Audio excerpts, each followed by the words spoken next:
Bueno, les decía último tramo del programa esta noche, pero como les decía también tenemos interés en saber cómo están reflejando los medios de comunicación de Europa y de América lo que hoy ha pasado en el Vaticano. Nos vamos otra vez a ver a Marina para que nos cuente exactamente, en concreto, qué está pasando con los periódicos europeos. Marina, adelante. Decías tú, Fernanda, vamos a empezar nuestro repaso por las portadas internacionales. Vamos a empezar por Europa y precisamente empezamos en Italia.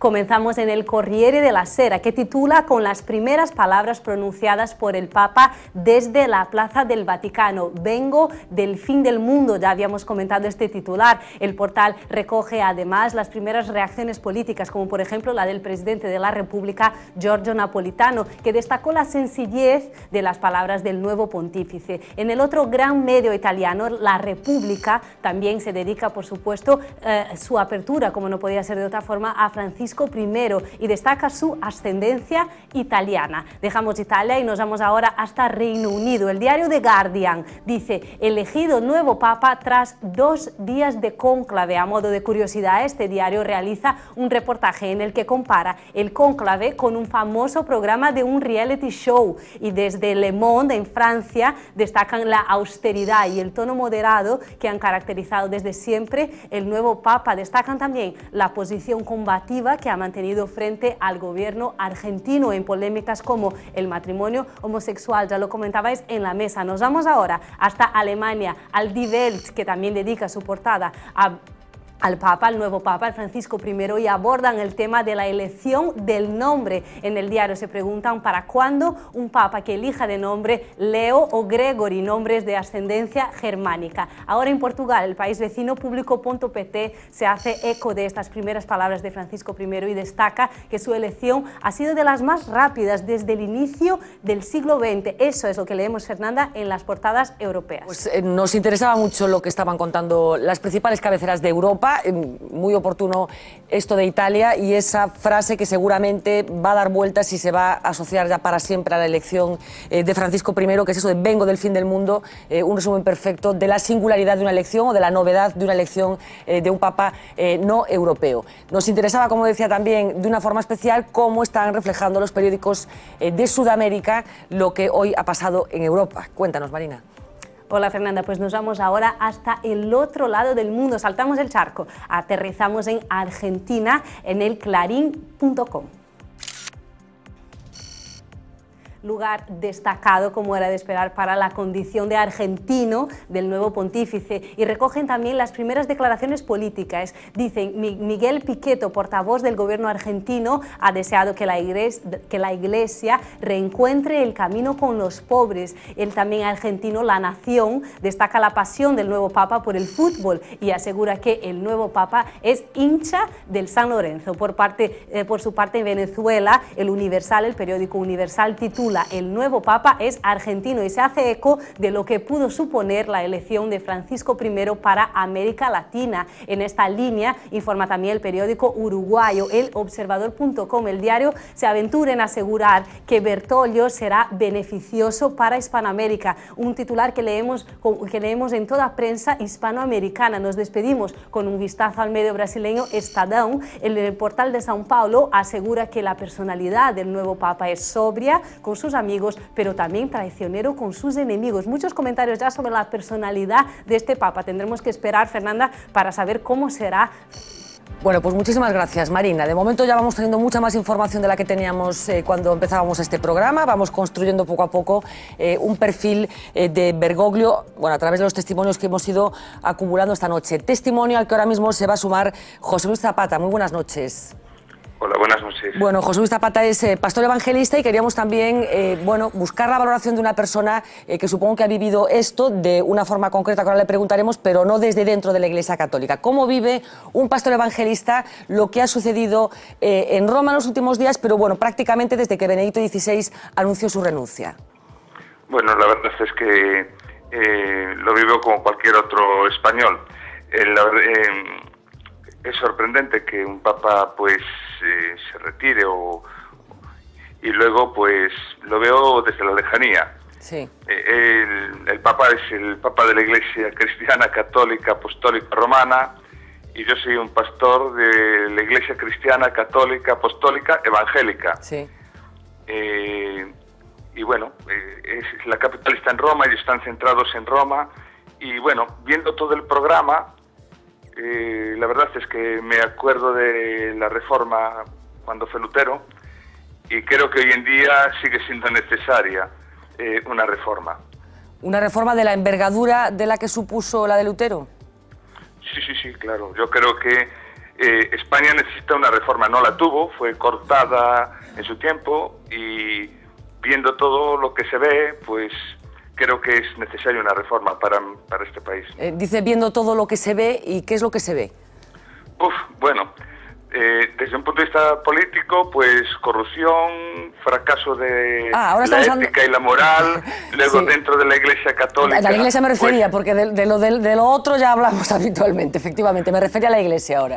Y con respecto a la Iglesia, pues es que lo veo muy alejado de la gente, ¿no? Yo lo veo un espectáculo, con todo el respeto, ¿no? Y lo digo sin que ofenda, ¿no? No quiero ofender, pero la verdad es que lo veo un tremendo espectáculo, una campaña publicitaria para la Iglesia Católica muy importante.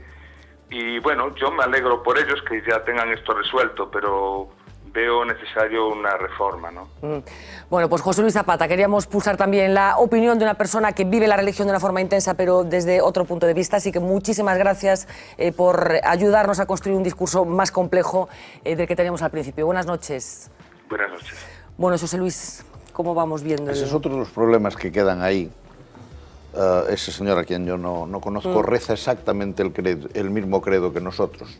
Y como no hay otra condición para formar parte de una iglesia que ese, y lo rezamos exactamente igual, incluido cuando dice et unam sanctam catholicae et apostolicae ecclesiam, no se ve muy bien que necesitemos una reforma antes que un proceso de unidad. Pero yo mucho me temo que también en ese punto estamos equivocando el camino, buscando la unidad por arriba en vez de buscarla por abajo. Yo recuerdo cuando Clinton fue a comulgar a una iglesia católica en Sudáfrica, y provocó un escándalo general. Sí. A mí me parece de perlas esa actitud. Yo, si me encuentro en el extranjero, nunca busco una iglesia católica, siempre cojo la iglesia cristiana que me queda más cerca. Incluidas las ortodoxas. Por cultura general también. No, porque no reconozco la obligación de haber partido yo, de reconocer yo personalmente una partición que se hizo en casi todos los casos por motivos espurios. Políticos. Claro. O políticos, económicos, o de guerras, o lo que fuera. O que me quiero separar o casar. Y por tanto, que eso perdure y no sean capaces de reconducirlo a un diálogo razonable. Pero a lo mejor ahí es prueba de las dos partes en estos momentos, ¿no? Prueba de intereses, pero yo creo que los de abajo no tenemos por qué reconocer esos intereses. Yo, si fuese a lo mejor cardenal de Londres, pues igual decía, bueno, igual no me toca en el reparto siguiente ser aquí el jefe de aquí. Pero desde abajo no lo reconozco, y por tanto, si estoy en Inglaterra voy a Westminster y no me importa, además con la solemnidad que tiene aquella iglesia y tal, y comulgar allí y tal, y no sé si eso está mal visto por las jerarquías, pero por Dios bendito, no. Y esa parte hay que empezar a plantarla, pero sabiendo que una parte importante de esos debates no van a venir planteándolos arriba, van a venir planteándolos abajo y desbordando las barreras. Los diques que se establecen desde arriba. Una vez más, ese debate que tú propones, que ese empuje que se haga desde abajo. Estamos acabando ya, pero más cosas que tienen que ver con la Iglesia. Profecías de Nostradamus, inevitablemente, vamos a tener que hablar de ellas.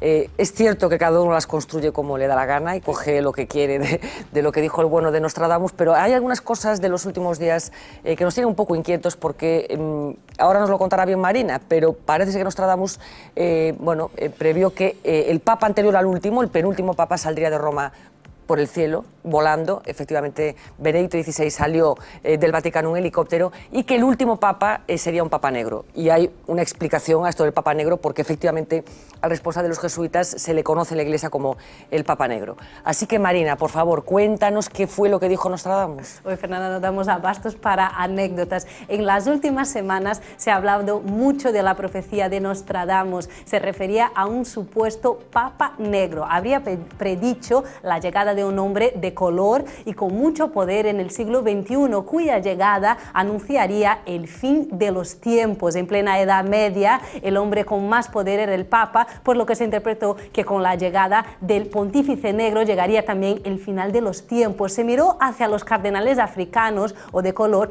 pero ninguno ha logrado suceder a Benedicto XVI. Sin embargo, la incógnita sigue abierta, porque como decías tú, Bergoglio pertenece a la orden jesuita que preside el conocido como Papa Negro, Fernanda. Así que no sabemos si Nostradamus acierta o no, pero al parecer, según sus profecías, se acerca el fin de los tiempos. De todas maneras, esto de las profecías, Marina ya sabe cómo es, que siempre hay un roto para un descosido, y si no nos vale esta profecía, nos vale la siguiente, ¿no? Como Ardo Gaitero de Luco, que ao final dice de tal manera que todo o mundo pode pensar que acertar. No poden caixar. O de Papa Negro, de onde ven? Refírome aos responsables jesuitas, lógicamente. Por que se chama Papa Negro? Porque va vestido... Justamente, va vestido de negro, y por el poder que tenía. O sea, hablamos de cuando la Iglesia jesuita, o sea, la orden jesuita ha dado más santos a la Iglesia que ninguna otra orden del mundo, ¿no? Por otra parte, el poder que tenía a nivel político en distintos países, ten en cuenta que fue expulsado también de muchos países por su influencia, ¿no? Pues el poder político casi ensombrecía un poco el poder del pontificado, cuando en su origen era, pues como decía José Luis, el cuarto voto, obediencia al Papa. Por eso es el hecho de países, ¿no? Porque por encima de obedecer al rey, de ser sumisos al poder civil, lo eran al Papa. Entonces, se llamaba, porque iban de negro y tener tanto poder, Papa Negro. Bueno, ahí está otra interpretación que ahora ya ha aparecido y que tiene que ver con esa profecía de Nostradamus, Papa Negro. Bueno, pues resulta que nos encaja muy bien aquí. Ya como la de los mayas no nos sirvió. Efectivamente, la de los mayas no nos sirvió. Yo quería hacer una puntualización a la intervención que hizo José Luis antes, el pastor evangélico, con el que tuve oportunidad de compartir aquí. Efectivamente, cuando vino el Santo Padre aquí. Precisamente, sí. Claro, él decía que la Iglesia necesita una reforma, la tiene, pero la diferencia entre la reforma protestante y la reforma católica es que nosotros cambiamos las cosas desde dentro. O sea, con San Ignacio, con San Francisco, con Santa Teresa, desde dentro. Y si la Iglesia necesita ser cambiada, hemos decidido un pacto interno, un conclave interno, escoger aquel que ha de coger el timón de la Iglesia. Es la forma de cambiar. De todas formas, yo, a ver si me equivoco, yo creo que eres tú el que alguna vez en esta mesa, en otro contexto y hablando de otras cosas, en alguna ocasión has dicho que España tiene un déficit de luteranismo. ¿Puede ser que tú hayas dicho esto alguna vez? No, así no lo he pero dicho. Que algunas cosas sí que... Así no lo he dicho, pero vamos a ver, yo creo que hay que empezar cuando se recupere toda esa historia con tranquilidad. Yo creo que hay que dejar de ver a Lutero como lo hemos visto y hay que empezar a estudiarlo desde otras perspectivas. Esto ya el Papa anterior ya lo dijo, por cierto, el Papa emérito actualmente. De tal manera que eran grandes teólogos, eran personas que después nosotros hemos revestido de maldad durante mucho tiempo, bueno, pues simplemente porque todo se entiende mejor las películas de buenos y malos que las de Bergman, Pues ¿no? Mira, hablas de películas. Pero hay que reconstruir, hay que reconstruir eso de otra manera. Ya le hemos levantado a los comunión que... bueno, fíjate qué detalle. Algo es algo. Bueno, hablaba de películas de buenos y malos y ya han salido en este rato que llevamos hablando de la Iglesia Católica y de la elección del nuevo Papa, han salido, que yo recuerdo por lo menos 2 películas, La Misión, hablando de jesuitas. A Pablo VI le gustaban muchísimo las películas de vaqueros. Sí, ahora que lo dices lo recuerdo. Él le echaba, cuando tal le echaba la tala, que decía que lo que le gustaban eran los caballos. Ya, pero lo que le gustaban eran los tiroteos. Pero le gustaban las películas de vaqueros. Y dicen que se murió en Castel Gandolfo viendo una película de vaqueros. ¿Y sabemos cuál? Él murió de una enfermedad reumática muy dolorosa, estaba muy mal y tal. Y parece ser que había terminado de comer, le habían dado una medicación que lo dejaba un poco sedado y estaba tranquilo. Se fue a tomar un cafecito y a ver una película de vaqueros. Y cuando lo fueron a buscar, estaba muerto. ¿Y ha trascendido el título de la película de vaqueros? No. ¿No? El bueno, el feo y el mal, no se sabe, ¿no? No, supongo que sería Raíces Profundas o una cosa así. Una cosa seria. Raíces Profundas. Por cierto, el entierro de Raíces Profundas es una de las cosas que hay que ver meticulosamente, porque es un entierro religioso verdadero, donde se demuestra que no hace falta un cura para hacer un entierro. Grandes películas del oeste, efectivamente, hay. Hablando de películas, yo decía que habían salido dos, alguna más ha salido ya ahora, La Misión y La Crónica del Rey Pasmado. Si se trata de hacer una crónica de el hecho religioso, el hecho católico o el hecho vaticano en el mundo del cine, la lista es inmensísima, pero hemos hecho una pequeña selección. Ahí va. Miles de personas se dan cita en la Plaza de San Pedro. Aún no han elegido al nuevo Papa.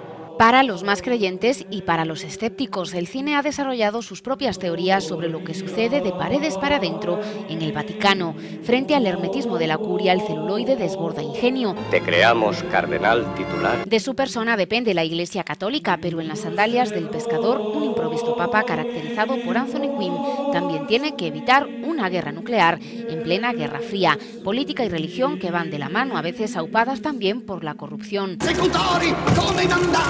En Il Divo, las relaciones de la curia con el ejecutivo italiano no se quedan en meras elucubraciones, sino que cuentan uno de los episodios más oscuros de la política italiana, con su 7 veces elegido jefe de gobierno Giulio Andreotti y la Iglesia Católica, dispuestos a todo por pertrecharse en el poder. He matado a hombres y también he ordenado otras muertes. Realidad que supera la ficción, y si no, que se lo pregunten a Francis Ford Coppola. En El Padrino 3 incluyó al Banco Vaticano en las tramas de Michael Corleone. Años más tarde, el Banco Ambrosiano ha sido acusado de blanqueo de dinero y ha protagonizado uno de los mayores escándalos de la Iglesia. Claro que Coppola fue un paso más allá e incluso se atrevió a manchar de sangre las manos del pontífice. Unas alianzas que casi siempre acaban de la peor de las formas. Por fin hemos podido confirmarlo. Han robado el anillo de su santidad. Y mientras unos tratan de reproducir y contar de la forma más fiel posible las estrictas normas que rigen la Casa de San Pedro, otras veces la crítica e incluso el humor toman la delantera. Oiga, ¿tiene problemas con la fe? Esta vez el elegido no ha huido presa del pánico como en esta película de Nanni Moretti. ¿Y a qué se dedica? ¿Qué hago? El nuevo Papa no es capaz de asumir el peso de tal responsabilidad y ni con terapia psicológica incluida logran convencerlo para que en el día clave no dé el plantón. Nos ataca un viejo enemigo. Aunque cerrados bajo llave, la secta de los Illuminati se cola en la Santa Sede en Ángeles y Demonios para destruir a la Iglesia. Un supuesto descabellado, aunque quizás no tanto si tenemos en cuenta que pudo haber una papisa mujer que ocultó su sexo y engañó a la curia durante varios años, o que uno de los papas más famoso, español además, Rodrigo de Borgia, se valió de las peores artimañas para dirigir la barca de San Pedro, o que otro papa, Julio II, tuvo que obligar literalmente y contra su voluntad a Miguel Ángel a pintar la Capilla Sixtina. Bueno, pues un repaso breve, lógicamente, porque la lista, como decíamos, es absolutamente interminable. Seguro que todos tenemos en la cabeza muchas más películas, pero bueno, es cierto que se presta mucho la Iglesia Católica. Muy difícil de trasladar, porque se confunde mucho lo externo con lo así, digamos, lo espectáculo, lo espectacular, con los significados que se quieren transmitir. Yo creo que es uno de los temas más difíciles de A mí no me disgusta, siendo una película de ficción, Las sandalias del pescador. Las sandalias del pescador, yo recuerdo en Roma, cuando coincidimos en aquella ocasión, que mientras en la sala de prensa se estaban, bueno, en esos minutos en los que se espera antes de la fumata, que era la que el propio Vaticano tenía un poco en bucle, digamos, o sea que, bueno, hay un cierto reconocimiento por parte de la institución eclesiástica de que esa película está bien. Está bien, está bien. Yo creo que está mejor que las que tratan de narrar desde perspectivas históricas, los cónclaves y todo eso. Por ejemplo, hay una sobre Pío X, que yo debí de ver hace 55 años, que se llama Cónclave Secreto. Hay otra, ahora una reciente sobre Juan XXIII y tal, pero yo creo que esas se edulcoran y le salen... La lista, la verdad, es que es eterna, y ya si hablamos de las primeras... La temática de... Ahora, los que son preciosos son los papas del Renacimiento. Es cierto que hay mucho escándalo ahí, pero eran unas personas, el caso de Julio II, el caso del propio Alejandro VI, eran unas personalidades desbordantes, impresionantes. Auténticos jefes de Estado militares. Y que fueron capaces de hacer eso, porque hace falta tener una dimensión, porque eran unos crápulas desde la perspectiva personal, ¿no? Y desde la perspectiva de ahora, probablemente. Pero tenían una cosa, que tenían el sentido de la fe y de la trascendencia, de tal manera que la obra material que hicieron está hecha para los siglos y no para ellos, ¿no? Es impresionante, no se concebiría sino Roma, porque Roma es, la Roma de los papas, es una superposición sobre la Roma imperial, que es la que hoy conocemos, no sería Roma sin eso, ¿no? Y viene de esa parte, que es realmente maravillosa. Bueno, insisto, literatura cinematográfica a esgalla con el asunto del Vaticano, pero no solamente, porque si nos remontáramos a las primeras comunidades cristianas, bueno, ahí ya hay lo que se quiera, kilómetros de celuloide, incluida la vida de Brian, que tiene una parte que tiene que ver con eso y que yo menciono porque es una de mis películas favoritas. Nos vamos a ver a Uxía Rodríguez porque hoy han pasado más cosas que nos va a ayudar a conocer, si no lo saben todavía, como decía Uxía. Adelante. ¿Qué tal? Pues ya tenemos papá, pero nos hemos quedado sin presidente de la Real Academia Galega. Xosé Luis Méndez Ferrín ha oficializado su dimisión. Lo ha hecho en un largo pleno celebrado esta tarde en la coruñesa calle Tabernas. A la entrada, ningún miembro de la Academia ha querido hablar sobre las supuestas presiones y tensiones internas que han llevado al escritor a dimitir. Lo que sucedió dentro no ha trascendido, pero Méndez Ferrín salía así de indignado y contundente. Bueno, a Real Academia Galega está en perigo. Hai forzas que atentan contra ela e esas forzas son internas e son externas. Polo tanto, eu abandonei a Academia Galega para situarme na miña paisaxe nativa, que é a das agrupacións e asociacións culturais e políticas de esquerda nacionalista que defenden o meu idioma. Y otro que se va, en este caso del BNG, es Carlos Aymerich. El lunes formalizará su renuncia como diputado, pero hoy, en su último pleno, ha recibido el reconocimiento de sus compañeros. Los diputados le han dedicado este sonoro aplauso y el portavoz de los nacionalistas, Francisco Jorquera, le ha despedido con un sentido abrazo. Aymerich deja su escaño por diferencias por la actual línea política del BNG y con las tesis que defienden el independentismo. Se queda como militante del bloque para trabajar desde la base y desde la corriente política que lidera dentro del partido, Abrente. É o que debo facer. Dixen que non estou de acordo con esta liña política e, por tanto, penso que non debo molestar máis. Eu sei que hai xente que non o entende, porque hai quen di, bueno, se Carlos quedou no bloque ten que aturar con todo o que lle voten. Non, eu empecé a militar no bloque hai moitos anos e sigo crendo nese bloque. Un bloque ambicioso, un bloque claramente situado na esquerda, claramente, consecuentemente, nacionalista e que se dirixe a toda a sociedade, que quere gobernar este país. Y hoy hemos conocido más detalles sobre la medida anunciada ayer por la Consellería de Educación. A partir de ahora, más padres tendrán que pagar por el comedor de sus hijos, de más de un 90% de niños que comían gratis a un 57%. El criterio para establecer el baremo será la renta, los ingresos de cada familia, 1, 2,5 € o 4,5 mensuales. El precio de los conservatorios sube más de un 60% y el de las escuelas de idiomas pasa de 81 a 105 €. Las enseñanzas deportivas dejan de ser gratuitas. Tenemos que atender a circunstancias como a dispersión, como onde están eses centros, que posibilidades ten unha familia de mandar ou non a un neno ao comedor. Si hai que pagar un pouco máis, pero sabes que los niños van a estar mejor atendidos, oye, chapó. Que pague cada uno según sus posibilidades, por supuesto. Ningún problema económico, al menos importante, tiene nuestro siguiente protagonista, Inditex, que hoy ha presentado los resultados de 2012. Un resumen, 22% más de beneficio neto en plena crisis. Y solo un pero, las ventas en España descienden un 5% por el efecto IVA. Aunque tendría motivos para la euforia, su presidente no se relaja. Seguimos estando en un momento difícil y que no nos podemos relajar nada. Nadie, ni gobiernos, ni empresas, ni ciudadanos. Nosotros como empresa pretendemos seguir siendo cada vez más productivos, más competitivos, exportando más, invirtiendo. Entendemos que ese es nuestro papel como empresa.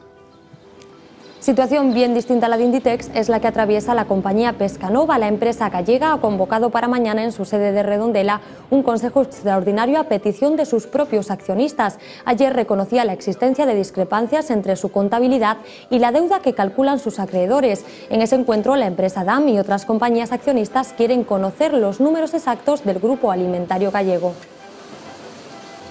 ya está a punto de terminar este miércoles, un día de un tiempo muy complicado en Galicia. 4.800 niños se quedaron hoy sin clases en nuestra comunidad.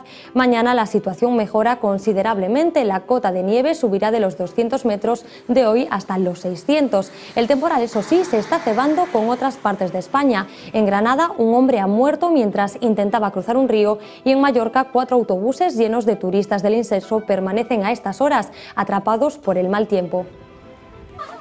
Y hoy nos vamos a despedir con una noticia que ha llamado nuestra atención. Los restos mortales del poeta Pablo Neruda serán exhumados el próximo día 8 de abril para confirmar si fue asesinado.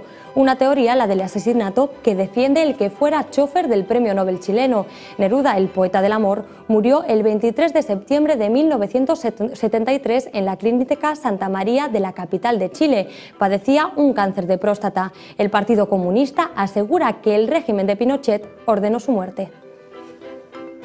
Aquí terminamos este pequeño resumen del día, Fernanda. Pues muchísimas gracias, Usía, para que veamos que efectivamente pasaron más cosas, además de la elección de Francisco I como Papa de la Iglesia. Nos vamos a ver la primera página del periódico de mañana, primera edición de La Voz de Galicia, lógicamente monopolizada prácticamente en su totalidad por esta noticia. El titular: Papa argentino, comienza el pontificado de Francisco I. El jesuita Jorge Mario Bergoglio era arzobispo de Buenos Aires, y una cita: antes de que el obispo bendiga al pueblo, quiero que recéis para que el Señor me proteja. Una de las primeras frases que pronunciaba en ese balcón del Vaticano. Destacar simplemente otro titular, los otros asuntos ya los abordó Usía, pero sí compartir con ustedes un asunto que va mañana en el periódico también. La administración concursal del Deportivo deja de pagar el sueldo al Endoiro. Algunos de los asuntos, como les decía, que forman parte de la oferta informativa de La Voz de mañana. Hablábamos del Papa y hablábamos de la fumata negra y de la fumata blanca. Fumata blanca por fin esta tarde, antes fumata negra, y hemos decidido convertir el Off the Record de hoy en una fumata negra, pero a cosas que nos molestan. ¿A quién le daríamos nosotros la fumata negra? Va esta propuesta.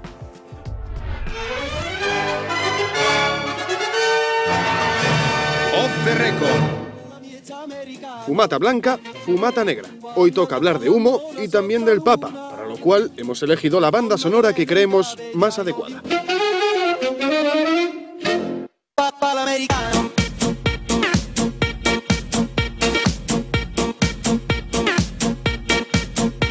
A estas alturas ya sabrán que la fumata blanca anuncia nuevo Papa y la fumata negra que hay que seguir esperando. ¿Pero se imaginan que en la política también se utilizasen estos códigos? El gobierno seguro que lo agradecería en sus comparecencias parlamentarias, ya que les permitiría ser mucho más sutiles. Les ponemos un ejemplo. Una pregunta para el gobierno. ¿Vamos a salir de la crisis este año?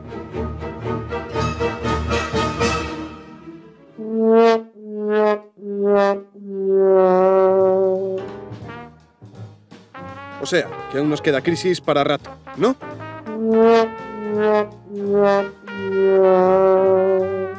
El caso es que esto de las fumatas nos parece una forma muy original de comunicar las cosas. Aunque eso sí, inevitablemente, con tanta fumata, resulta imposible no caer en el chiste fácil.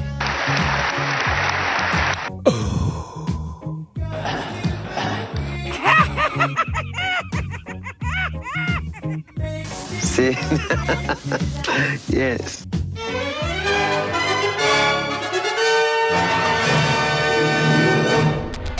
Bueno, fumata blanca, fumata negra, estamos ya fuera de tiempo, pero último mensaje. José Luis, ¿qué etapa se abre ahora en la Iglesia Católica? Esperanza. Ahora el momento es esperanza.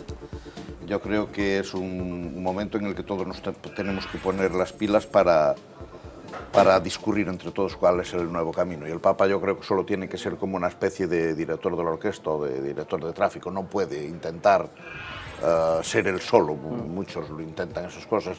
Que quietos hay que se chegue. No puede ser eso, y yo creo que es el momento de reactivar los movimientos y las perspectivas intelectuales, etc. Y una cuestión así un poco desde Galicia. A ver, acabamos de perder las caixas, anda Pescanova por ahí, algunas más cosas. El Finisterre somos nosotros, ¿verdad? No Argentina. No Argentina. Hombre, todo el mundo puede confundir el principio con el fin. Está bien. Pero el día que el Papa, si fuese un Papa del fin del mundo, sería Rouco Varela. No ha sucedido eso, Porque, claro, él es obispo de Roma y tenemos derecho a reivindicar un título que nos dieron los romanos. Este era el fin del mundo conocido hasta entonces y el otro es el fin del mundo que después se conoció. Podemos llegar a un acuerdo. Pero él es el obispo de Roma. Yo entendería si fuese otra cosa, pero que inició el discurso soy el obispo de Roma, esta es mi diócesis, tal, pues tus antecesores dijeron que el fin del mundo estaba aquí, cosa que a nosotros nos sorprendió mucho porque nosotros creíamos que éramos el principio. Exactamente. Hasta que llegó un centurión y dijo... A lo mejor algún antepasado por ahí gallego seguro que tiene Bergoglio también, a pesar de que sus orígenes son italianos, como ha quedado claro, pero algún origen por ahí. Bien sabes que los porteños son como los de Bilbao, que pueden hacer donde les da la gana, efectivamente. Y es por el fin del mundo donde quieren, el fin y el ombligo. José Carlos, te pido un titular. Año de la fe.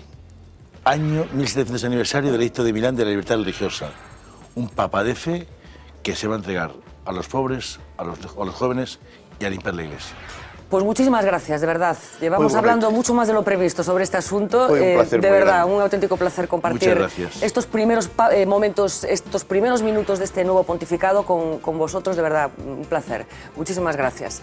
Regresaremos mañana a partir de las 10 menos 20. Seguro que hablaremos de este asunto porque irán pasando cosas a medida que transcurran las horas, pero sin duda la noticia del día, sorpresa en el Vaticano, elección a las 7 de la tarde era cuando se veía la fumata blanca. 8 de la tarde más o menos era cuando aparecía en la plaza de San Pedro, en esa monumental plaza Francisco I. A partir de ahora para la historia de la Iglesia será conocido así, Francisco I. Sean felices.